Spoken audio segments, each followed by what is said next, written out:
जय हिंद साथियों, आप सभी का बहुत बहुत स्वागत करता हूं। हम लोग जीआईसी प्रवक्ता और एलटी ग्रेड की जो भर्ती आई है उसके लिए तैयारी कर रहे हैं। इतिहास विषय की जो कक्षाएं हैं वो मेरे द्वारा आपको उपलब्ध कराई जा रही हैं। आप सब उसे अच्छे से देख रहे हैं, पढ़ रहे हैं और लाइक और शेयर कर रहे हैं। इसके लिए मैं आप सभी का दिल से धन्यवाद कहता हूं आपको। और आज की क्लास को हम लोग आगे करते हैं। इसके पीछे की वीडियो में हम लोगों ने सिंधु सभ्यता के बारे में कुछ बातें जानी। दोस्तों, ये एक बड़ी सभ्यता है और प्रतियोगी परीक्षा, खास तौर पर जो आपका एलटी ग्रेड भर्ती है, पीसीएस की परीक्षा है या फिर जीआईसी के प्रवक्ता के लिए, ये थोड़ा सा गहराई में जाकर क्वेश्चन करते हैं। तो मैं प्रयास ये कर रहा हूं कि उसी स्तर पर जाया जाए जहां से आपका सवाल है वो बनता है। चलिए आज की क्लास को शुरू करते हैं। चैनल पर नए हैं तो उसे सब्सक्राइब कर लीजिएगा और वीडियो को शेयर कर दीजिएगा। चलिए आज की क्लास को शुरू करते हैं। देखिए, हेडिंग पड़ी हुई है सिंधु सभ्यता। पुरानी बातें हम लोगों ने काफी सारी चीजें पढ़ी हैं। जिन बच्चों ने वो वीडियो नहीं देखी है, प्लेलिस्ट में चले जाइएगा, वहां पर लाइन से, सीरियल से आपको वीडियो मिल जाएगी। क्रम से 1 2 3 4 करके आप उसे देख सकते हैं। आगे बढ़ते हैं। अब यहां पर देखिए, सबसे पहले हम लोग बात करते हैं कि जो हड़प्पा सभ्यता या सिंधु सभ्यता है, उस समय देखिए एक मूर्ति मिली थी। एक स्थल है जिसे हम लोग क्या कहते हैं, हड़प्पा कहते हैं। और हड़प्पा नामक स्थल से एक मूर्ति प्राप्त हुई है। इस मूर्ति को माना जाता है कि ये मात्र देवी की मूर्ति है। किसकी मूर्ति मानी जाती है? मात्र देवी की। अब मात्र देवी, ये कह सकते हैं कि धरती, एक तरह से कह सकते हैं उनकी पूजा की जाती थी, क्योंकि इस मूर्ति की जो नाभि है, उस नाभि से एक पौधा निकलता हुआ दिखाया गया है। तो सवाल कई तरह से पूछ सकता है कि मात्र देवी की मूर्ति कहां से मिली है? हड़प्पा से प्राप्त हुई है। किस मूर्ति में नाभि से एक पौधे को जन्म लेते हुए दिखाया गया है? तो ऐसा किसमें मिला है? मात्र देवी की मूर्ति में पाया गया है। अब बात करते हैं सिंधु सभ्यता के समय में जो दाह संस्कार था। पहले बाहर के क्वेश्चन देख लेते हैं, फिर हम लोग एक एक नगर को स्टेप बाय स्टेप पढ़ेंगे। लंबी सभ्यता है, बड़ी परीक्षा के लिए ज्यादा पढ़ना पड़ेगा। वीडियो को स्किप करके चलाने की कोशिश मत कीजिएगा, क्योंकि अगर आपने ऐसा किया तो आप अपना बड़ा नुकसान कर लेंगे। ठीक है, चलिए यहां पर मैंने कहा दाह संस्कार। दाह संस्कार मतलब अंत्येष्टि वगैरह कैसे होती थी। तो अंत्येष्टि के उस समय 3 रास्ते थे। एक तो होता था जिसे कहा जाता था पूर्ण शवाधान। पूर्ण शवाधान क्या कहते थे? पहला था जिसे पूर्ण शवाधान कहा जाता था। अब इसमें किसी व्यक्ति को पूरी तरीके से क्या करते थे? उसको दफना दिया जाता था। जब किसी भी इंसान को पूरी तरीके से दफना देते थे तो उसे कहा जाता था पूर्ण शवाधान। इसके बाद दूसरा था जिसे कहा जाता है आंशिक शवाधान। अब आंशिक शवाधान क्या है? पहले किसी डेड बॉडी को, जब कोई व्यक्ति मर जाता था तो उसका जो पार्थिव शरीर है उसे जंगल में रख दिया जाता था। जंगल में रखने के बाद अब वो क्या करता था? जानवर उसका भक्षण करते थे। जो बचा हुआ जो भाग होता था उसको दफनाना या जलाना, इस तरह का काम किया जाता था। और तीसरा था जिसे हम कहते हैं दाह संस्कार। इसमें किसी व्यक्ति को पूरी तरीके से जला दिया जाता था। तो 3 तरीके से उस समय किसी व्यक्ति का अंतिम यात्रा जो है उसको किया जाता था, यानी जो अंत्येष्टि क्रिया है उसको किया जाता था। ठीक है, आगे बढ़ते हैं। इस समय लोगों ने वस्त्र किस तरह के पहने? तो ज्यादातर जो वस्त्र होते थे दोस्तों, वो कह सकते हैं कि ऊनी होते थे और सूती होते थे। ये 2 प्रकार के वस्त्रों का जो प्रचलन है वो सिंधु सभ्यता में ज्यादा था। ठीक है, साथ ही साथ इसमें एक चीज और याद रखनी है। आभूषणों की अगर हम बात करते हैं तो उस समय जो महिला और पुरुष हैं दोनों आभूषण पहनते थे। आभूषण कौन पहनता था? तो महिला भी पहनती थी और साथ साथ पुरुष भी पहनते थे। तो महिला और पुरुष दोनों इसका इस्तेमाल करते थे। अब ये महिलाएं क्या करती थी? महिलाएं कई तरह का आभूषण पहनती थी। जैसे आज भी आपने देखा होगा बहुत सारी महिलाओं को कि अगर कोई हार पहन लिए हैं तो 4 बार ऐसे ऐसे खुजा खुजा के दिखाती है कि देखो, मतलब हमने क्या पहन रखा है? हार पहन रखा है। जब तक जो है सामने वाला कह नहीं देता बहन जी ये हार आपने कहां से खरीदा है, तब तक महिलाएं मानने को तैयार नहीं होती हैं। बात समझ रहे? उसको बार बार, अब मान लीजिए एक बुंदा जिसको कहते हैं हियरिंग, अगर महिला ने पहन रखा है तो 4 बार कान को घुमा घुमा के दिखाएगी कि देखो हमारा कान कितना सुंदर है, हमारी बाली कितनी सुंदर है। जब तक उसको वो दिखा नहीं देती है, 4 आदमी जतवा नहीं देती कि हमने खरीदा है। और खरीदती क्या है? आजकल जितना आइटम चल रहा है सब वही चल रहा है, आर्टिफिशियल वाला, जिसे जिलेट कहा जाता है। अब पता चला चोर ने तलिया रखा है, ताल रखा है कि इस महिला का ये हार हमको चुराना है। अब वो 1 महीना तक मेहनत करता है, उसके बाद किसी तरह से उस हार को झपट्टा मार के चुरा के जब वो सुनार के पास जाता है तो सुनार कहता है भैया ये क्या ले आई, ये तो पूरी तरीके से क्या है, ये तो वो है जिलेट है, जिलेट। अब सुन के चोर भी मत्थे पे हाथ रखकर बैठ जाता है। सोचो, नकली जेवर 150 रुपए के 3 जेवर जो मिल रहे हैं उसको पहन के नक्शेबाजी एकदम आसमान पे रहती है, ठीक है। आप सोचिए कि उस जमाने में जब आज से 4500 साल पहले जब महिलाएं जो आभूषण पहनती थी वो आभूषण साधारण नहीं होते थे, स्वर्ण के होते थे, यानी सोने का बना होता था, चांदी का होता था, हाथी दांत का होता था, हाथी दांत से बने होते थे। आपने सुना होगा हाथी के दांत दिखाने के और खाने के, और दांत बहुत कीमती होता है, इसीलिए अक्सर लोग पहले इसका बड़ा शिकार करते थे। अब सरकार ने क्या किया है कि इस पर बड़ा नियंत्रण कर दिया है। तो जो सोना है, चांदी है, हाथी दांत है, सीप है, सीप के साथ साथ क्या है, मोती है, ठीक है, कीमती पत्थर हो गया, तो कीमती पत्थर के होते थे ये सारे आभूषण, मतलब पहले।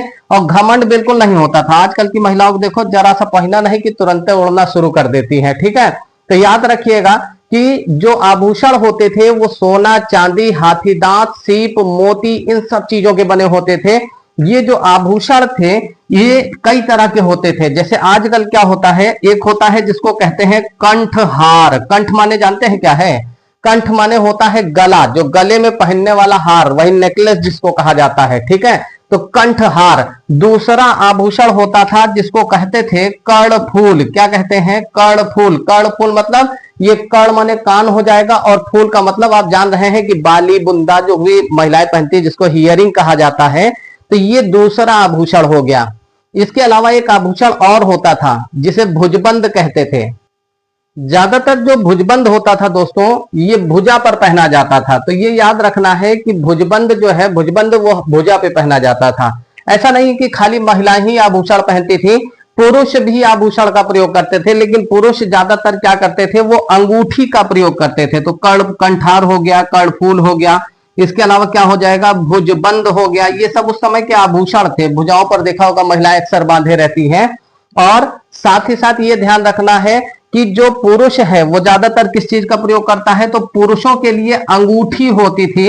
और अगर कोई आदमी बड़ा आदमी है, मान लीजिए लंबरदार आदमी है, 500 बीघे का काश्तकार है, तो वो जब चलेगा तो वो पगड़ी पहनता था। यानी सामाजिक प्रतिष्ठा का प्रतीक जो है वो किसे माना जाता था, तो पगड़ी को माना जाता था। इन सारी चीजों को स्टेप बाय स्टेप आप लोग अपनी कॉपी में सीरियल वाइज, जैसे मैं वीडियो में दे रहा हूं, आप वैसे बनाते चले जाइए। निश्चित रूप से क्वेश्चन में इससे ज्यादा बाहर क्वेश्चन आपको नहीं मिलेगा। चलिए आगे बढ़ते हैं। तो ये तो हो गई हम लोगों की आभूषण की बात। अब हम लोग आगे बढ़ते हैं। पहले इसको साफ कर देते हैं, फिर आगे बढ़ते हैं। आप सब चैनल पर नए हैं दोस्तों, तो वीडियो को शेयर जरूर करिएगा, लाइक जरूर करिएगा, क्योंकि जब आप लोग लाइक करते हैं, शेयर करते हैं, तो हम लोगों को काम करने के लिए हौसला मिलता है, ठीक है। जैसे हम लोग अच्छा पढ़ाते हैं तो आप लोगों के अंदर कॉन्फिडेंस आता है, ऐसे ही आप लोगों का जो सपोर्ट है वो हम लोगों के लिए बहुत बड़ा काम करता है। अब आगे बढ़ते हैं। देखिए यहां से एक मूर्ति प्राप्त हुई है, ठीक है, एक मूर्ति मिली है। अब उस मूर्ति में 3 मुख हैं। कितने मुख हैं? तो 3 मुखों वाली मूर्ति है, ठीक है। और एक बड़े विचारक हैं जिनका नाम है जॉन मार्शल। जॉन मार्शल एक बहुत बढ़िया जो है वो है इतिहासकार हैं। तो सर जॉन मार्शल ने कहा ये जो मूर्ति है, पहली चीज तो ये मूर्ति है। अब इसके चारों तरफ, 4 कोने में देखिए तो 4 जानवर बैठे हैं। एक हाथी बैठा है, दूसरा गेंडा बैठा है, चीता बैठा है, सांड बैठा है, ठीक है। यानी हाथी लिख दे रहे हैं ताकि आप लोगों को समझ में आए। हाथी है, गेंडा है, ठीक है, चीता है, उसके बाद ये हो गया आपका सांड। तो हाथी, गेंडा, चीता, सांड। अब इसमें ये जो मूर्ति है इसमें 3 मुख बने हैं। 3 मुख। कितने मुख हैं? 3 मुख। अब ये 3 मुखों वाला जो मूर्ति प्राप्त हुई है, सर जॉन मार्शल कहते हैं कि ये पशुपति नाथ की मूर्ति है। ये किसकी मूर्ति है? पशुपति नाथ की मूर्ति है। यानी उनका कहना है कि एक तरह से हम कह सकते हैं आद्य शिव की प्रतिमा है या भगवान शिव की प्रतिमा है। तो ये चीज याद रखना है कि सर जॉन मार्शल ने एक मूर्ति प्राप्त हुई है जिसमें 3 मुख बने हुए हैं। और मार्शल कहते हैं कि ये जो है पशुपति नाथ की मूर्ति है। इसके अलावा ध्यान रखिएगा, इस समय लोग क्या करते थे, लिंग और योनि की पूजा करते थे। यानी किसकी पूजा करते थे, लिंग की और योनि की पूजा करते थे। ये आमतौर पर उस समय का है, बाकी किसी भी तरह का जो है धर्म के साक्ष्य उस समय नहीं मिले हैं।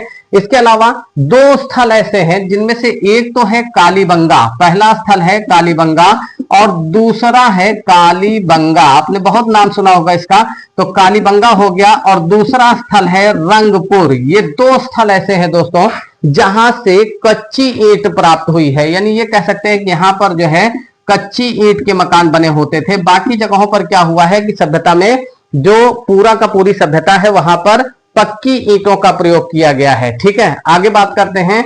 अगर हम बात करते हैं व्यापार की, तो व्यापार जो है इनका व्यवसाय की, तो व्यवसाय क्या था इनका, मुख्य रूप से इनका जो व्यवसाय था कृषि भी करते थे। कृषि करते थे, ऐसा नहीं कि खाली व्यापार ही करते थे, लेकिन मुख्य रूप से क्या करते थे, ये व्यापार करते थे। तो कृषि के साथ साथ व्यापार भी करते थे। और ये चीज याद रखिएगा, इस बात का पता कैसे चलता है कि व्यापार करते थे, इस समय लगभग 2000 से ज्यादा मोहरें प्राप्त हुई हैं। कितनी मोहरें प्राप्त हुई हैं, 2000 से ज्यादा मोहरें प्राप्त हुई हैं। इनमें से अकेले 500 मोहर तो खाली आपका कहां से मिली है, मोहनजोदड़ो से मिली है। तो ये याद रखना है कि सर्वाधिक जो मोहरें मिली हैं मोहनजोदड़ो से मिली हैं। कितनी मोहरें मिली हैं, 500 प्लस, यानी 500 से ज्यादा मोहरें जो है वो आपको कहां से प्राप्त हो रही हैं, मोहनजोदड़ो से। इतनी चीज याद रखना है। अब आगे बढ़ते हैं। देखिए कृषि हो गया। अब देखिए यहाँ पे जो एक स्थान है जिसे हम लोग कहते हैं सुरकोटदा। सुरकोटदा भी बड़ा जरूरी स्थल है, बहुत जरूरी स्थान है। यहां से जुता हुआ खेत मिला है। क्या मिला है, जुता हुआ खेत। देख लेते हैं एक बार स्क्रीन पर आप लोगों को दिखाई दे रहा है या नहीं। कहीं ऐसा तो नहीं हम मतलब आउट जा रहे हैं, बाहर जा रहे हैं, आप लोगों को दिखाइए न दे रहा हो। नहीं, ठीक है, दिख रहा है आप लोगों को। तो जुता हुआ खेत जो है, जुते हुए खेत का साक्ष्य जो है वो प्राप्त हुआ है कहां से, मोहनजोदड़ो से। ठीक है, इसके अलावा लकड़ी का हल मिला है। एक हल मिला है जो किस चीज से बना है, लकड़ी से बना है। तो लकड़ी का हल भी प्राप्त हुआ है। ठीक है, लकड़ी का हल मिला है। ये कहां से मिल रहा है, सब सुरकोटदा से। अभी जब हम लोग प्रॉपर एक जगह के हिसाब से पढ़ेंगे तो एक एक स्थल के बारे में डिटेल में जाकर पढ़ेंगे। साथ ही साथ यहां से क्या मिला है, पत्थर का एक हंसिया मिला है जिससे फसल काटी जाती है, तो उसको हंसिया कहा जाता है ना, आपने देखा होगा ऐसे घूमा घूमा सा रहता है। तो ये सारा स्थल जो है, जुता हुआ खेत जो है, वो लकड़ी का हल, पत्थर का हल, हंसिया, ये सब जो है आपका कहां से मिला, सॉरी सुरकोटदा नहीं है, ये कालीबंगा है। क्या हो जाएगा, कालीबंगा। ठीक है, तो कालीबंगा। अरे बड़े बड़े शहरों में छोटी छोटी गलतियां हो जाती है। ठीक है, तो ये याद रखिएगा कि कालीबंगा से ये चीजें मिली हैं। इसके अलावा इस समय के जो लोग हैं वो तलवार से या लोहे से माना जाता है। एक तरफ तलवार और दूसरी तरफ लोहा। तलवार और लोहे से ये परिचित नहीं थे। इस चीज को भी याद रखना है कि सिंधु सभ्यता के लोगों का अगर क्वेश्चन करता है कि निम्न में से कौन सी ऐसी चीज है जिससे वे अपरिचित थे, तो याद रखिएगा कि वो किससे अपरिचित थे, तलवार से और साथ ही साथ किससे, लोहे से। ठीक है, इसको एक बार आप लोग देख लीजिए, फिर मैं इसको पूरा साफ कर देता हूं, इसके आगे बढ़ता हूं।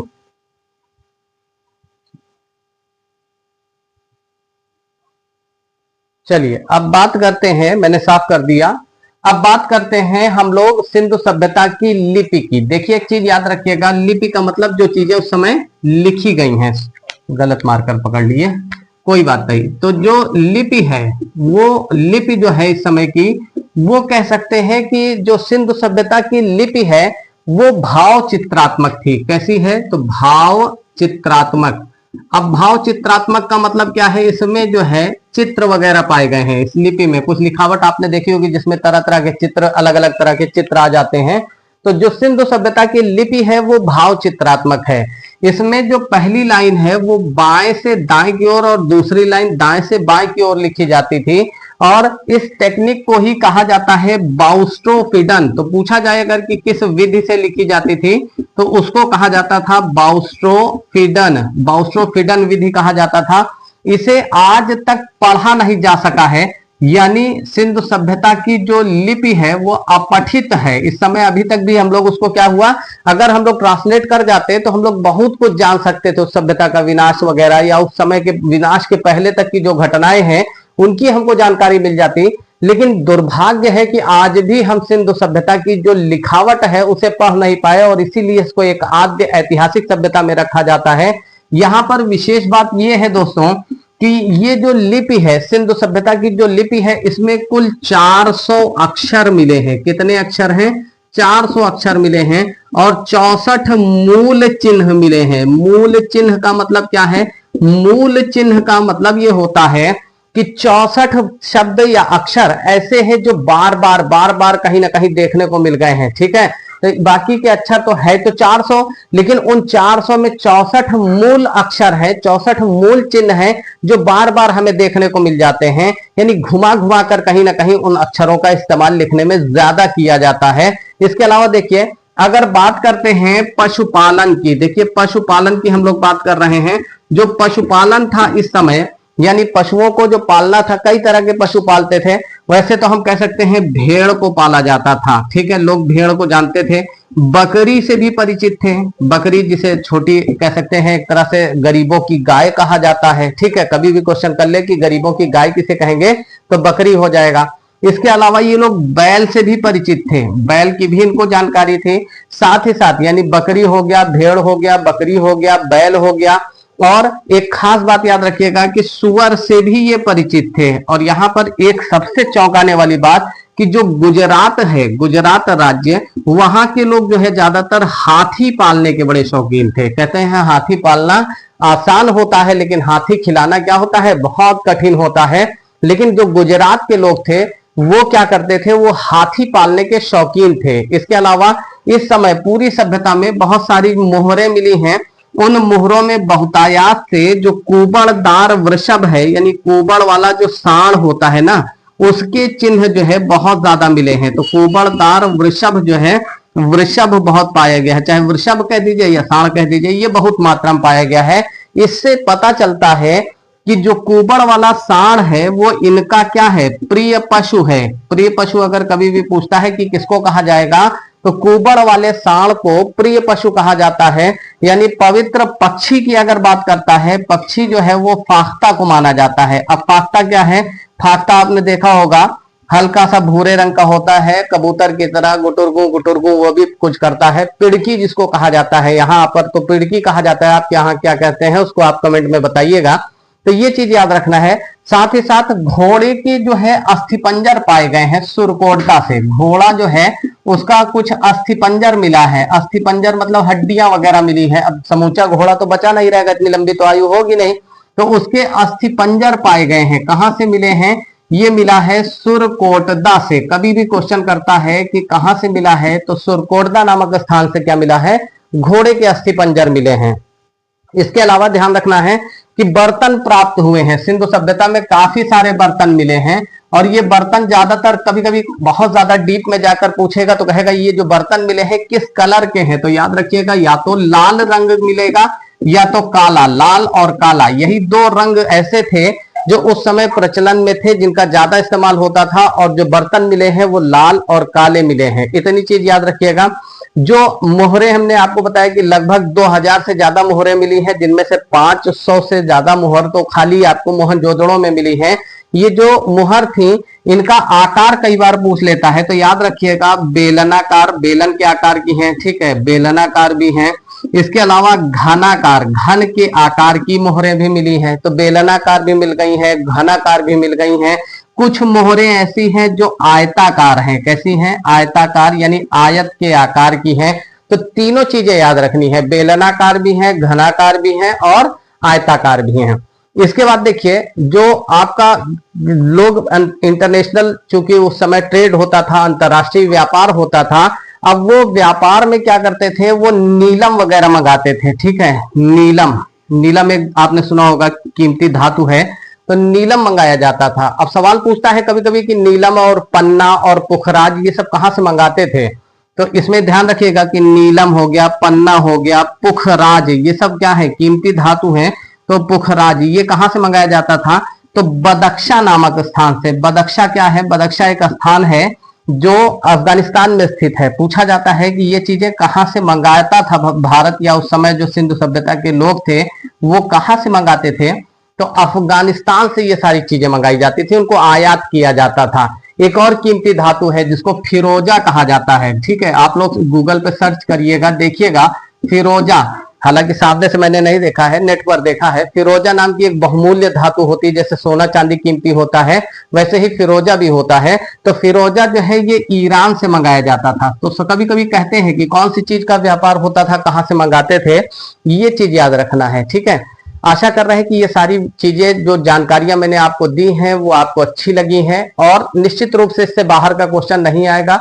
आप सब अगर चैनल पर नए हैं तो उसे लाइक करिएगा, शेयर करिएगा, अपने सारे दोस्तों में शेयर करिएगा, खासतौर पे जो बड़ी परीक्षाओं की तैयारी कर रहे हैं, जैसे पीसीएस के लिए अगर बच्चे हैं, या फिर आपका जो कह सकते हैं कि यूपी एसआई लेवल की परीक्षा है, या फिर आपका जो है किसी भी परीक्षा के लिए जिनको जीएस से वाकई प्यार है, वो इस चैनल को जरूर लाइक करें, जरूर शेयर करें। और हम लोग आपसे मिलते हैं अगली वीडियो में, इसी के आगे के पार्ट में। आप अगर किसी भी परीक्षा के लिए पेड बैच चाह रहे हैं तो हमारा जो कांटेक्ट नंबर है उस पर संपर्क कर सकते हैं। मिलते हैं नेक्स्ट वीडियो में, तब तक के लिए नमस्कार साथियों।